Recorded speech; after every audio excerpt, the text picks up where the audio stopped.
I'm Damo, and I made a quite seismic discovery recently, which is the solution to the mystery of the Pictish symbol stones. Now, for those who don't know about these are images of animals, or sort of, you know, symbols that are daubed, well, carved into mainly the monolithic Pictish stones scattered about Scotland. Often these stones would depict a scene also, you know, maybe a hunting scene or a battle scene or something. Some of the stones have Christian emblems to them as well. So that is the basic idea of this video, but I'm going to show you the solution. And it begins with my work in the Pictish dynasties. Now, the Pictish dynasties is something that I've been working on myself. I'm the first one to do it. And if you look at the Pictish king lists, you know, it's just a series of names with reign lengths and an occasional bit of biographical detail, but mainly just kings. And it stretches way back into the Bronze Age. But I've been working on identifying sort of groups within this Pictish king list and splitting them into dynasties as the Egyptians do. And I've identified like 6 dynasties as far as King Arthur's time, because he was a Pictish king as well. So, of these dynasties, Dynasty 3 begins about 1100 BC and it ends with Gilgidi. So for over 1,000 years, the Picts were ruled by what Hesychius of Abdera were called the Barudi, which were these Apollo worshipping druid leaders. They were like religious leaders, also state leaders. So the Picts were, even John of Fordun called the Pictish druids kings judges. So that's something what they were. But Gilgidi comes along. That ends this list of Barudi. All the kings called Brood, for that 30 of them. And he comes along and suddenly it's a different name, Gilgidi. Now Gilgidi is Calgacus, who is the guy who fought Agricola at Mons Guapaius in 85 AD. Tacitus writes about him.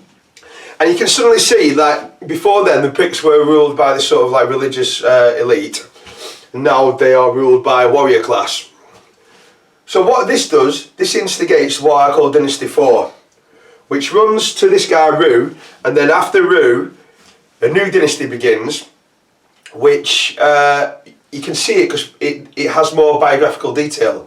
So it's a different chronicler or who'd assembled that lineage. So the different.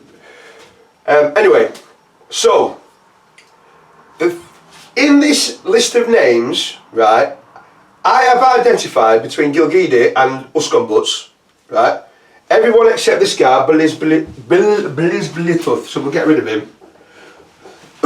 But every single one of these, up to this guy, Uskombuts, I'm associating with the warrior group known as the Fianna, or the Fenians, the Fianna, right?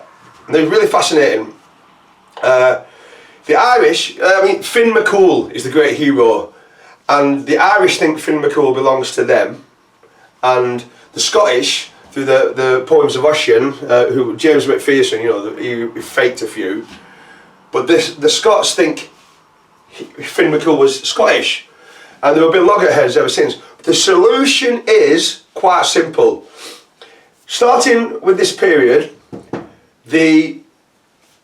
a power block formed that was in Ireland and Scotland at the same time, and suddenly you can understand why the Picts are called the Cruithne, and there's exactly the same name as in Ireland for like a tribal group, the Cruithne. They are one. Okay, so let's go through some of these, right, and I'll show you how they all fit together. Why am I starting there? So Tharain, yeah, he is this guy, Trenmore. You can see Tarain. So we'll get rid of that. Anyway, Trenmore is the father of Kumal, who is Finn's dad, Finn McCool. So, yeah, so this is Finn's granddad. Morleo could even be Kumal himself, because you've got the mole, look, Kumal. Mal is there. There's also another, there's also another possibility. There is also Leah, the treasure of the Fianna. Leah. So there's two. I don't know which is which, but it's possible that one of them is. And a possible variant of the name Morlaeus, is given by Ptolemy in the 2nd century to one of the 5 islands off Western Scotland, which would be Mull. So Ptolemy's active about 130, I think. Can't remember. So it's possible that Mull is named after him. But I'm digressing. Right, Dioculunum. This was a tricky one to try and find anything, but I found someone called Cock-Ulin. Now I haven't found very much out about him, but I'll read you the passage because it's quite interesting. You can see Cock-Ulin, there's the then you've got there's an R there as well, like look, Cock-Ulin, it's there. I'll read this out, it's quite interesting. What time are we on? Yeah, we're winning, I've got The Literature of the Highlanders by Nigel MacNeill. And he's talking about Ossian. He was a great bard, a brave warrior, but an unobtrusive man. His son Oscar was the pride and hope of Selma, peerless as to strength and skill in arms, generous to a fallen foe, and ever ready to meet the fiercest champion that ever came to Loughlin. Oh, anyway, blah blah blah blah blah blah blah. And then it goes on. Then there is the hardy Rain, the majestic Cuchulainn, and the faithful though rash Conan. Now, as it stands, I don't know who this Cuchulainn guy is, but I'm not letting that stop a good theory. Okay, next one. Cymoedd Filius Arcois. Now, in the Annals of the Four Masters, which is a chronicle, but an Irish chronicle, for the year 225, we get this.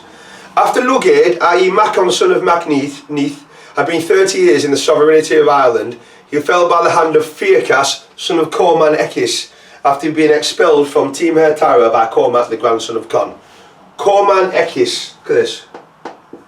Corman Ecis. Kim,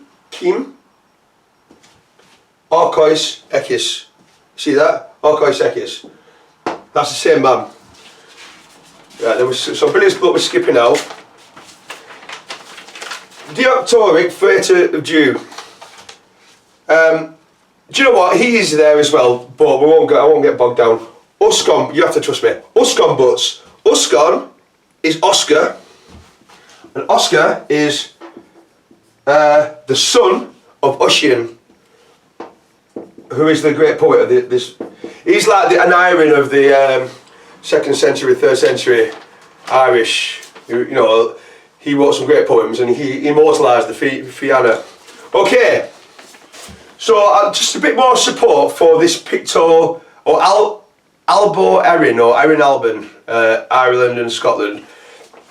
Marjorie Ogilvie Anderson in the Scottish Historical Review of 1950, April 1950 goes, a more definite link between the Pictish list and Ido pseudo history is contained in the late heterogeneous Irish tract and Dalriada.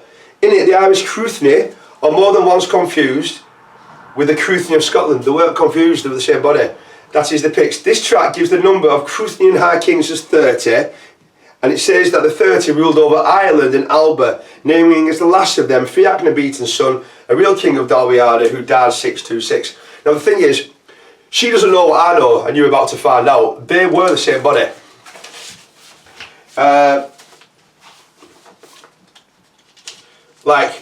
I don't need to go into details. It's going to be in the paper anyway.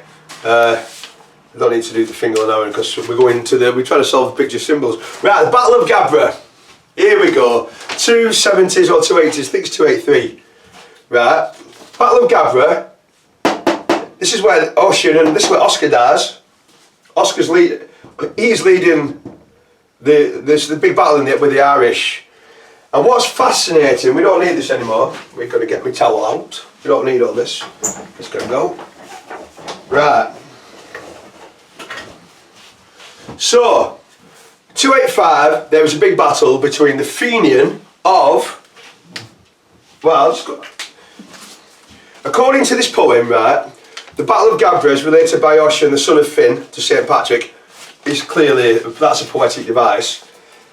This is this. The bands of the Fians of Alba. Alba. Fians. And the Supreme King of Britain, belonging to the Order of Fiat. Right. The Fians of Ireland are there. And, listen to this, the Fians of Loch-Lin. Loch-Lin. Now Loch-Lin, that's Scandinavia, right? Suddenly, that world, the power block, which was Ireland and Scottish, it's now expanded into Scandinavia. And this is the equivalent of Howard Carter, right? He's in the Valley of the Kings, and he finds a seal, Tutankhamun, and you know, academic consensus at the time was saying he was buried at Armagh, 300 miles away, and Howard Carter's going, what is that doing here? And he eventually discovered Tutankhamun's tomb, and it's the same, that single clue in the depths of an old Irish text poem which mentions the Fian. Now, most people just skim over that, but not more. I'm not most people. Like, you know what I mean? I'm here to solve mysteries.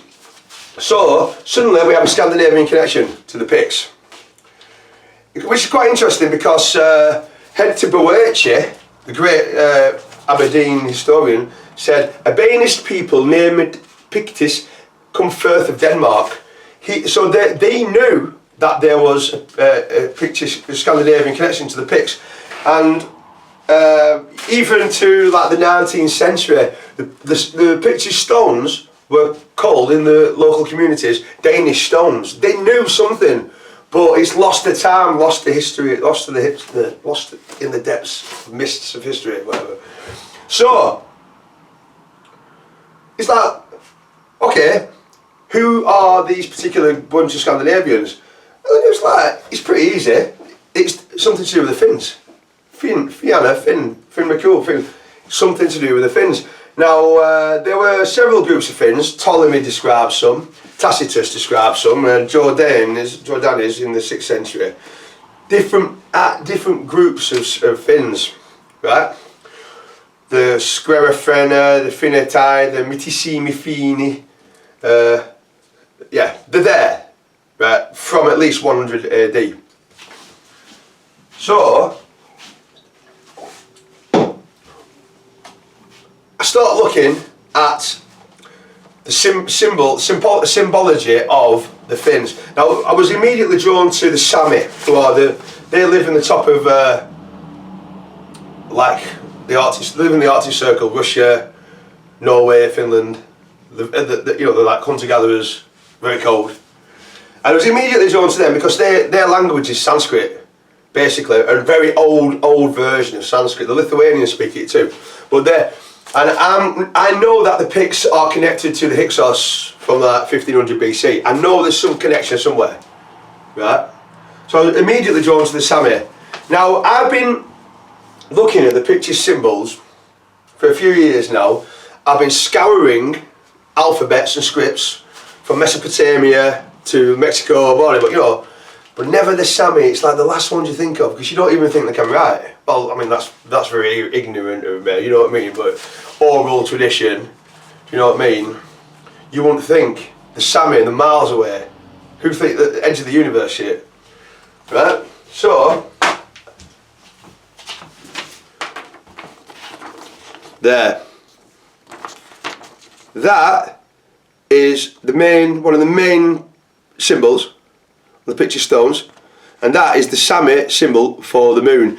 Now I mean, look, it's the same. Now I say symbol, the Sami have this animistic, like shamanic system of religion where everything's got spirits, Everything's got spirits, like spirit world, right? I will show you something very, very interesting now, which is absolutely fascinating, right? That is called, that is the Sami system of animistic spirit worship, right?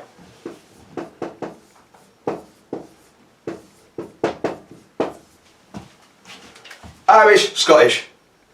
This is the fairy realm, according to ancient times.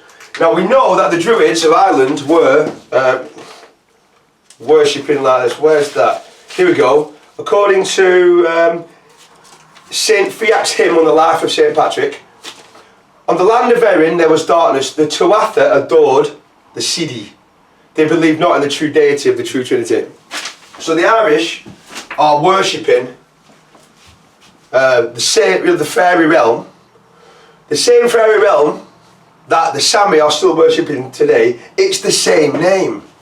It's the same symbol. Look, it's the same symbol. Right? So what they do this day and age, the seed, and I mean this is what confirms it. What they do, they have certain individual monolithic stones that stand out in the countryside in the Sami world, and these are invested with different spirits from the spirit realm, to which are made offerings, food, you know, hunting, what they've called gifts. They're giving gifts. It's like when you leave a plate of milk for the sort of spirits of the household, you know, the brownies and stuff like that kind of thing. So that's what they're doing. So it doesn't take a leap of imagination to see the Picts have individual monolithic stones exactly the same as what they do, upon which they have their symbols of different spirits, like the moon or the sun or the god of healing or the god of fertility, or animals. Now the Sami worship many different kinds of animals, and a lot of Pictish symbols are just pure animals. Right? It's a massive breakthrough. Now I want to show you another link. So this one is, so do it that way. This is the symbol for the god of fertility, and this is a Pictish symbol. Now you can see what I can see. There is legs there, legs there. That is a body divided into two. There. You see that how the arm is coming up. There's even a little bit of it coming out here. So if you take away that, then you've got that arrow. Look, it's an arrowhead as well. You see? That is basically that. But this is like modern Sami, and this is like 300 AD. But it's evolved into the same thing. You can see that. So that's basically. Now, actually, once to give it even more reinforcement that the stones were religious, you know, sites for offerings and stuff, is that many of the Pictish stones became Christianized. They will carve crosses into them, stuff like that. You know, so they're clearly sort of like, you know, the way the Christianity sort of took, built churches on old pagan sites and stuff like that. I want to put my cup in, top of my cup. See how I got animated then? It's very exciting. So I'm just, before I finish this talk, that's the rough nuts and bolts of it. I'm just wondering if there's anything I've missed. I'll go through a few things that I maybe have missed. Okay, right. The name of the shaman in the Sami is Noaidi. Noaidi. Right? Noaidi. And there was a Pictish realm in Scotland called Nidawari. You can almost see the River Nith in Dumfries and Galloway. Could be in there. And you've got some very interesting other connections like that, but I don't want to get bogged down with that. So that's another possible. Oh yeah, I'll do one last one as well. Oh, I forgot to print that out. the Pictish symbols, like, has what's called a, they have like, they have like a lightning bolt running through it, and that's called, it's a Scandinavian rune, it's called a sauerlas, and it means, it's a symbol which, for the sun, I think. Is it the sun? One of the sun, yeah. So that is a Scandinavian rune that is on the Pictish symbols, reinforcing their Scandinavian roots. Right, okay, I think that's probably a good place to leave that, because I need to write the paper as well. I want to get up tomorrow morning. So, it's the first tentative steps in identifying the Pictish symbols, but I'm sure you can agree with me, that is not a coincidence. And the thing is, nobody really knows much about the Sami, especially the name of their animistic worship. But if they did, they would, and they understood about sort of ancient religions as well in the Celtic world, they'd understand it's the same thing. So I basically think now that what the Sami are doing today, this hunter-gatherer life, worshipping the spirits, is probably how the Picts lived back in the 2nd, 3rd centuries before the wave, I think it's the Hunnish wave, came into the Caledonia, like the mid 350s. But that's for another dynasty. But there you go, Dynasty 4. In there is the answer to the Pictish symbol stones. So I hope you enjoyed that talk, and yeah, see you later.